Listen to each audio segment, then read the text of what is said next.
इस सेवा के मूल में है। हमारे कारण सुख मिले, हमारे कारण शांति मिले, हमारे कारण सद्भावना फैले, हमारे कारण मैत्री का विकास हो, हमारे कारण प्रकाश फैले, हमारे कारण अंधेरा छटे। यही सेवा के मूल में है, यही हमारी संस्कृति के मूल में है। और स्वर्वेद महामंदिर धाम इसका प्रत्यक्ष दिव्य रूप है। गुलाबी लाल पत्थरों से सज चुका है स्वर्वेद महामंदिर। ये वही गुलाबी लाल पत्थर हैं जो अयोध्या में भगवान श्री राम की जन्मभूमि पर बने श्री राम मंदिर की शोभा बढ़ा रहे हैं, शोभा बढ़ाते जा रहे हैं। अनेकों नए नए विशिष्ट कार्य प्रारंभ हो रहे हैं स्वर्वेद महामंदिर धाम पर।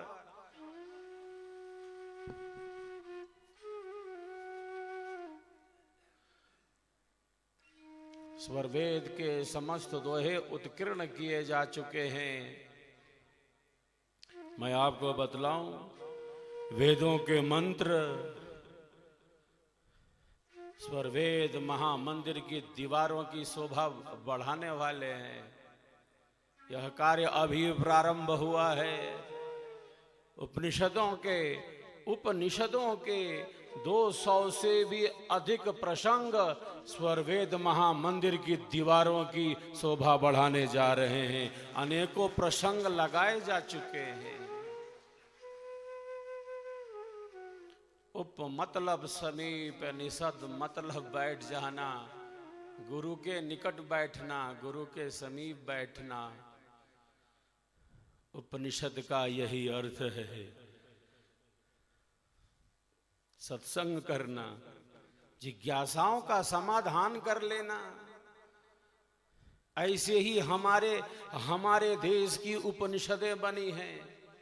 प्रमुख 11 उपनिषदें हैं जो गुरु शिष्य संवाद के रूप में अनंत ज्ञान का सृजन करती है। शिष्य की जिज्ञासा है, जिज्ञासा को सदैव प्रमुख स्थान मिला है हमारी संस्कृति में। जिज्ञासा बहुत बड़ी वस्तु है। 4 प्रकार के भक्तों में एक भक्त जिज्ञासु भक्त है। आर्त, जिज्ञासु, अर्थार्थी और ज्ञानी, ये 4 प्रकार के भक्त होते हैं।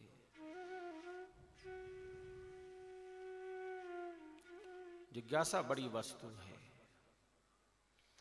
सदैव अंधेरे को दूर करने का प्रयत्न हो और ज्ञान के ही प्रकाश के साथ हमारे जीवन का विकास हो, ऐसी सद्प्रेरणा सदैव हमें प्राप्त रहे।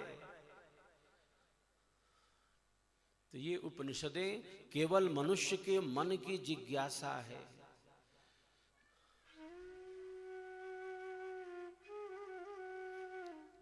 गुरु का समाधान है। स्वर्वेद महामंदिर की दीवारों की शोभा बढ़ाते जा रहे हैं ये उपनिषदों के प्रसंग, जिसे देखकर प्रधानमंत्री जी भी बहुत प्रसन्नचित हुए। गीता के अनेकों श्लोक, श्रीमद् भगवत गीता के अनेकों श्लोक स्वर्वेद महामंदिर की दीवारों की शोभा बढ़ाने जा रहे हैं, शोभा बढ़ाने जा। हम विचार करें, जहां युद्ध की भूमि में ब्रह्म विद्या का ज्ञान दिया जाता हो, कितनी दिव्य ये भारत भूमि है।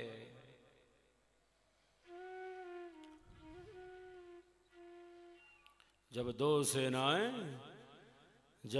सेनाएं युद्ध के लिए तत्पर हों, ऐसी युद्ध की भूमि में मन के नियंत्रण का उपदेश दिया जाता हो। बिना मन की शांति के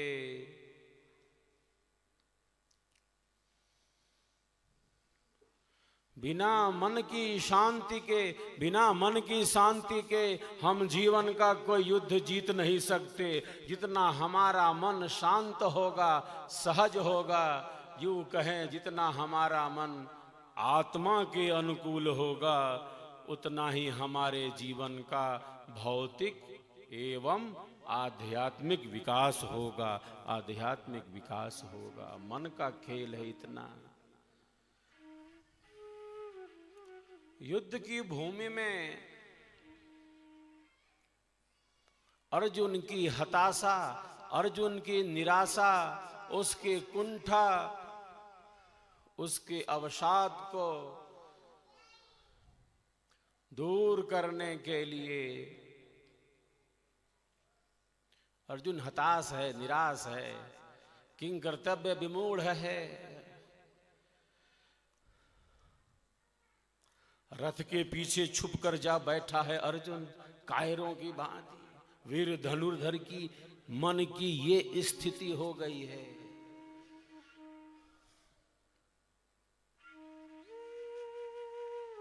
कहता है प्रभु मन तो बहुत चंचल है, हठी है, दुराग्रही है। किंग कर्तव्य विमूढ़ हो गया है। कितनी बार अर्जुन की भांति इस संसार में, जीवन में घट रही घटनाओं में हम जैसे अर्जुन की भांति किंग कर्तव्य विमूढ़ हो जाते हैं।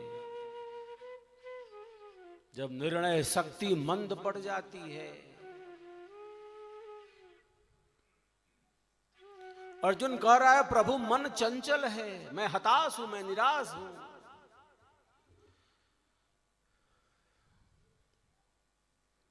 ये कौन है अर्जुन जो कह रहा है कि मन इतना चंचल है? ये वही अर्जुन है जो बाल्यकाल में कहता गुरुवर मुझे चिड़िया की आंख दिखलाई दे रही है, किसी को मीठे फल दिख रहे हैं पेड़ पर।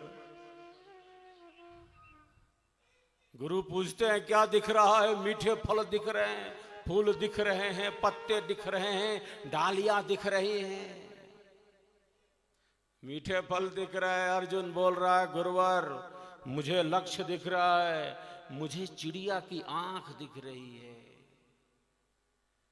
जो बाल्यकाल से इतना तेजस्वी ओजस्वी था, वह अर्जुन युद्ध के मैदान में बिल्कुल हताश है, बिल्कुल निराश है, किंग कर्तव्य विमूढ़ है।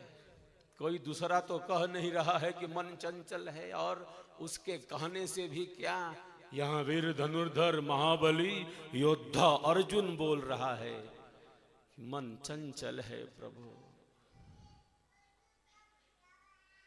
अर्जुन की हताशा, निराशा, उसकी कुंठा, उसके अवसाद को दूर करने के लिए, उसकी आंतरिक शक्तियों को जागृत करने के लिए आज से 5,500 साल पहले युद्ध की भूमि में ब्रह्म विद्या का उपदेश दिया जाता है। जो विद्या आज से 5,500 साल पहले युद्ध के मैदान में अर्जुन के लिए उपयोगी सिद्ध हुई, मैं कहता हूं वो विद्या आज पहले से कहीं ज्यादा आवश्यक एवं उपयोगी है पहले से कहीं ज्यादा, क्योंकि बढ़ रहा है युद्ध विचारों का।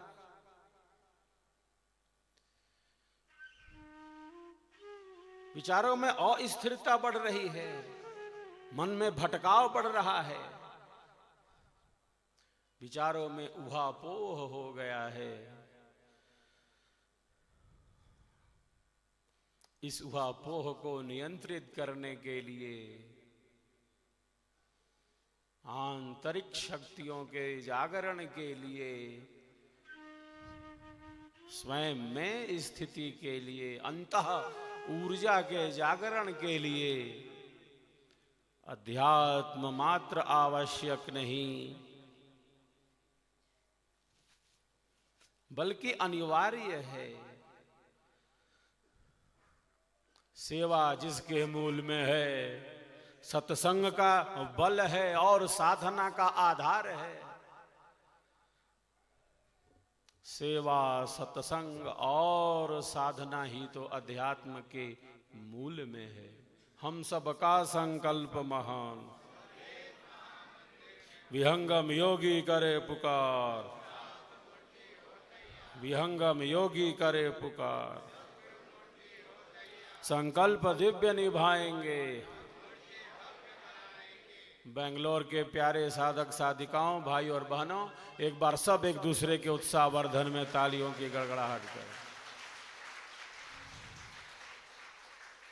आज की आध्यात्मिक संध्या अत्यंत ही आनंददायी है, जब हम इस राष्ट्रव्यापी संकल्प यात्रा को गति प्रदान कर रहे हैं। आज बेंगलोर में आपके बीच आकर, अपनों के बीच आकर अपनी बात कहने का अवसर पाकर मुझे बहुत प्रसन्नता और आनंद का अनुभव हो रहा है। हम सबका संकल्प महान, महामंदिर निर्माण। बेंगलोर संत समाज तो सदैव से प्रचार में, सेवा में, स्वरवेद महामंदिर के निर्माण में आगे था, आगे है और मैं कहता हूं आगे ही रहेगा, आगे ही रहेगा। दक्षिण भारत में ही क्या, भारत के प्रमुख संत समाजों में हमारा यह बेंगलोर का संत समाज है, जहां एक से बढ़कर एक सेवा भावी भाई बहन हैं, जिज्ञासु हैं, श्रद्धालु हैं। एक बार सब एक दूसरे के उत्साहवर्धन में पुनः तालियों की गड़गड़ाहट कर। हम सबका संकल्प महान, सर्वेद महामंदिर निर्माण। संकल्प दिव्य निभाएंगे, हम मूर्ति भव्य बनाएंगे। संकल्प दिव्य निभाएंगे। हम मूर्ति भव्य बनाएंगे। तो जिस प्रकार से स्वरवेद महामंदिर के निर्माण को आप सबों ने गतिमान किया, वर्ष 2004 से अब निर्माण की पूर्णता की ही तरफ तेजी से आगे बढ़ता जा रहा है। हम सबों का स्वरवेद महामंदिर धाम उसी प्रकार से हम सबों को मिलकर, उसी प्रकार से हम सबों को मिलकर सद्गुरुदेव भगवान की एक दिव्य भव्य प्रतिमा की स्थापना करनी है। ये हमारा संकल्प है, ये हमारा लक्ष्य है। और आपके अंदर जो उत्साह है, जो उमंग है, जो उत्सव है,